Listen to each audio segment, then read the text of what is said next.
Let's move on to this big old breaking news, probably the news of the day today. Saints wide receiver Michael Thomas expected to miss the start of the season after undergoing ankle surgery. Really, truly unfortunate. This is not what you want to do for the Saints team as they are losing their franchise quarterback for the last 15 plus years in Drew Brees, moving on to, some I don't want to say unproven talent, because Jameis Winston was proven in this league, throwing 5,000 yards and 30 touchdowns.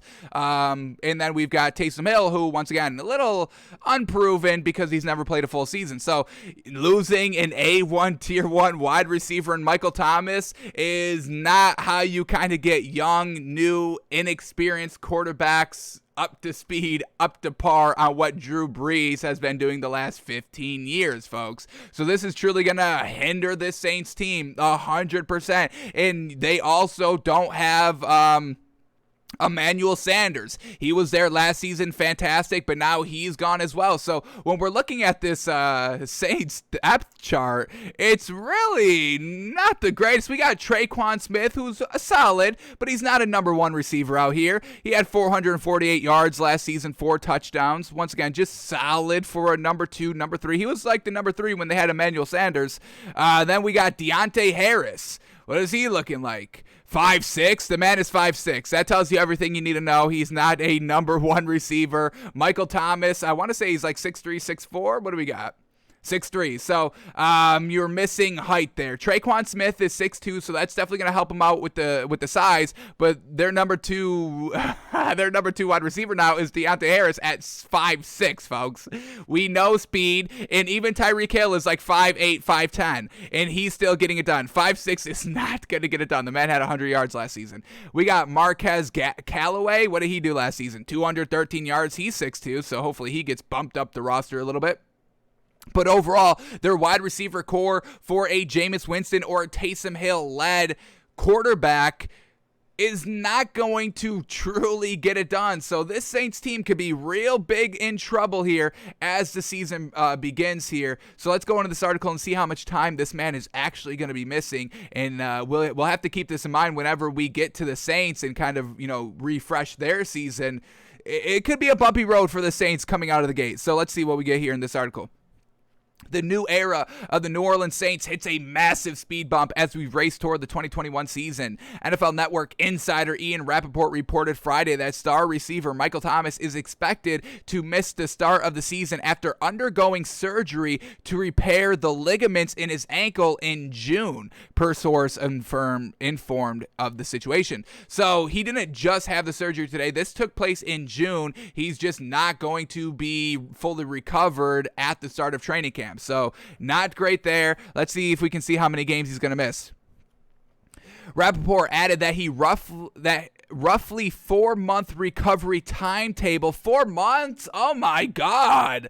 4-month recovery timetable could keep Thomas on the sideline weeks into the season. The Saints bye comes in week 6 after games versus Green Bay, Carolina, New England, the Giants, and Washington. Wow, that's a tough schedule to open up the gate. So we're talking 4 months, folks. 4 months. So let's just say this happened in early June, the surgery. Let's take it from June 10th, right? Kind of decently in the middle. June 10th. June 10th to July 10th, that's 1 month. July 10th to August 10th is 2 months. August 10th to September 10th is 3 months. And September 10th to October 10th is 4 months. So we're looking at October 10th. Let's bring up the Saints schedule here. See how many games he's going to be missing by October 10th.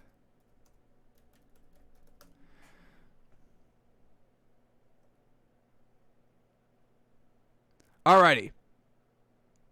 We got week 1. Is this, that's preseason. Okay, here we go. Week 1, September 12th. Week with the Packers. Week 2, September 19th against the Panthers. Week 3, September 26th against the Patriots. Week 4, October 3rd against the Giants, and then October 10th against Washington. So we're kind of looking at a week 5. Definitely probably takes that bye because it is week 6, and then week 7 is October 25th. So really kind of looking like it's going to be that week 7 game. Probably could maybe come back week 5. October 10th against Washington, but why not just take that extra week with that bye and get right for Seattle? So it's truly looking like he's going to be missing the first 5 games of the season, and they've got some tough opponents here. Obviously, the Green Bay Packers. Carolina could be solid. Patriots, you never know with Billy B. And then the Giants, we have them being absolutely great, and Washington's going to have a real great defense, truly hurting that lackluster quarterback and receiver just kind of repertoire that the Saints aren't going to be having by, week probably 5. So this is potentially looking like they're going to get like a 1-5, 2-4 start, 2-3 start out of the gate, folks. Truly not going to be great for this team. So not how you truly want to kick off the new era in New Orleans with either Jameis Winston or Taysom Hill. And now this could potentially affect the starting quarterback, because we know Taysom Hill is a good pass catching quarterback where Jameis Winston doesn't have any experience with that. We know Taysom Hill plays the tight end position and maybe lines up in the slot sometimes and needs the gadget player. So maybe they just go with Jameis Winston just because they need another body at wide receiver. So that could definitely hurt Taysom Hill a little bit. I don't think that's going to be, the end-all be-all decision. Oh, well, we don't have Michael Thomas, so we got to go with Jameis Winston as a quarterback, so we have Taysom Hill as a wide receiver option. But I definitely think it could just be a little thought in the back of Sean Payton's mind. Why are we going to waste this man at the quarterback when we already have another quarterback and we need a really skilled pass catcher to kind of hold us over till we get Michael Thomas back? We hope that isn't the case, because we truly think Taysom Hill deserves the whole true opportunity, a true 50-50 quarterback battle going into training camp, and how well he played last season at quarterback when Drew Brees went down, and every time he's been able to kind of step into that starting quarterback role. We truly think he's earned a full training camp to truly deliver the goods and show the team what he can actually do for an extended period of time being a passing quarterback in this league. So we hope this Michael Thomas being out for about 6 weeks, first 6 games of the season, first 5 games of the season, returning after the bye. We truly hope that doesn't hurt Taysom Hill's ability to try to be the starting quarterback here. I think that would be a little lame. I think the man's earned it. He's always been a quarterback. The Saints just used the man as a gadget because you have Drew Brees, and this man has got some solid speed on him and some solid catching ability. But, that's your position, quarterback. You want to play that position. You signed up to play that position. He did his dues. He paid his dues. Now give him the opportunity to go out and win the starting job. So they're going to be definitely missing Michael Thomas, but we also know that there are a whole lot of solid free agents still available. So let's take a look at these kind of wide receiver free agents just to see which one could fill the hole the best that the Saints are going to be missing with a 6'3", a tall, great 50-50 ball one-on-one matchup, go up and get the ball pass catcher that is Michael Thomas. I mean, let's bring up the yards. I mean, this is what they're going to be missing this season, folks, for the first 5 games.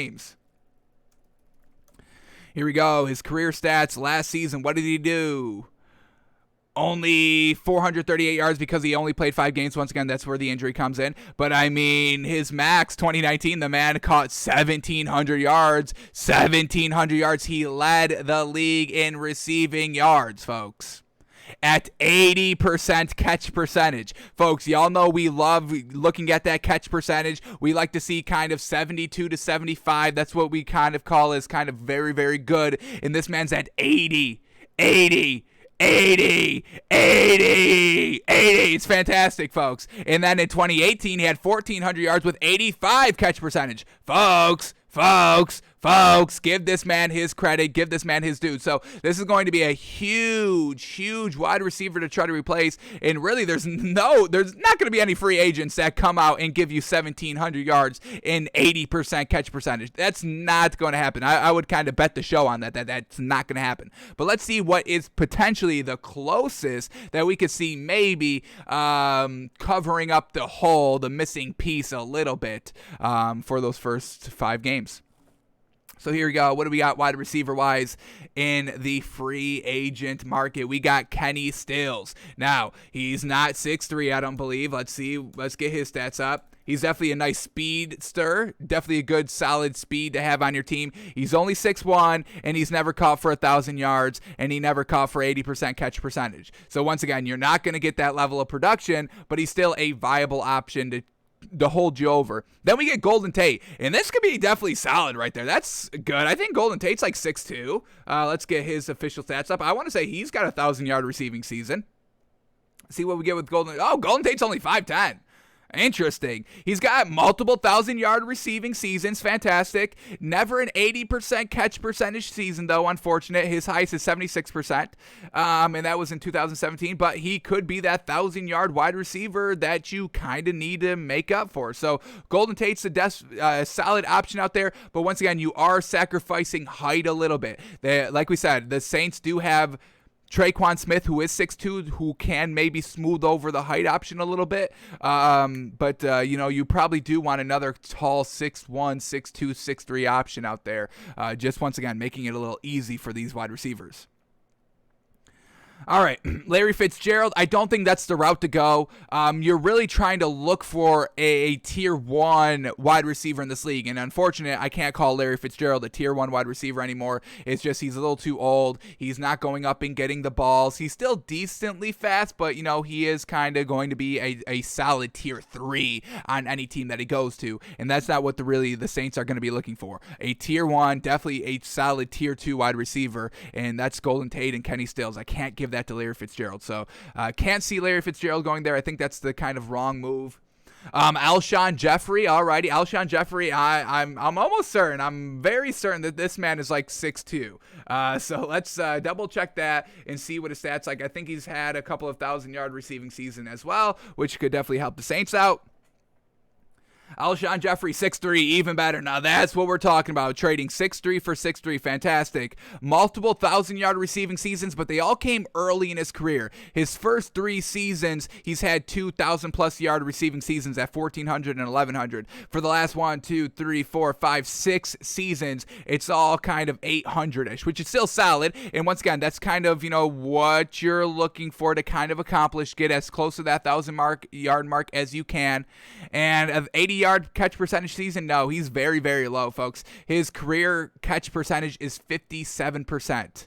57% career. That's real, real low. Michael Thomas is 77% for his entire career. Kenny Stills, what have we got there? 59, once again, very low. And Golden Tate is at 66. That's decent for your career. So, Alshon Jeffrey, it's going to be tough. Yes, he's got the height, but that's really it. All right, what else do we get? Any other free agents that are potential solutions for this Saints team? We got Josh Gordon now. Ooh, that's definitely interesting there. You get speed on top of speed, and we love Josh Gordon, folks. He is kind of, one of the most unfortunate circumstances at a wide receiver in literally league history, I would say, just because of the weed. That's truly unfortunate. But we talk about this man all the time. 2013, he put up 1,600 yards, folks, at 6'3". That's Michael Thomas, folks. 6'3". His best receiving season was 1,700 yards. So if Josh Gordon, he's never been able to prove that he can return to his prime because he's never been able to stay a full season without getting suspended for weed or anything like that, or just not getting that opportunity. This man could be Michael Thomas. This man could have been better than Michael Thomas in his career if he just didn't get caught with all that weed, unfortunate. So this is it, folks. If the Saints do want to kind of take a home run swing, it's got to be Josh Gordon. This man gets it done. 1,600 yards. Oh my gosh, folks, that's amazing. Fantastic. He's 6'3", fantastic. The height's there, the speed is definitely there. The catch percentage is not there. Very, very low. But once again, it's like he's never been able to kind of, sustain and be on the field consistently for multiple times on the same team for multiple games, for multiple weeks, for multiple practices, for multiple quarterbacks. So we can't expect the catch percentage to be a little low, but we get him in here at the start of training camp, get him up to speed, and he could be a solid production for the first 5 weeks, no doubt. So I would probably say Josh Gordon could definitely be the best fit here for this Saints team now that they've lost their A1 Tier 1 wide receiver. Other options are D.D. Westbrook, Seth Roberts, Marquise Lee, and Tavon Austin, Dez Bryant. But Dez Bryant didn't work last year with the Ravens, so I don't know if we give him another chance. Real just interesting that this man didn't really get it done on that Ravens team when he was kind of the number one receiver on that team, just because everybody else was super short and they were only fast. That was their only good attribute on those wide receivers. So I don't know if we can truly give Dez Bryant another true shot out there, especially for the Saints team that needs somebody that can definitely give us production somewhere. So I would go and get Josh Gordon. I think that's the best fit, folks. Give this man another chance. I believe he's already reinstated. He's good to go. And he's just waiting to get signed somewhere. And if that's the case, go out and get that man. He is the best solution for losing Michael Thomas to come in and fill in for him for just a couple of games. So we're going to kind of say that Josh Gordon's the best fit there, folks. After all the wide receivers that we just looked at, I'm giving it to Josh Gordon. The closest thing to Michael Thomas. Over Kenny Stills, over Alshon Jeffrey, and over Golden Tate. Get Josh Gordon.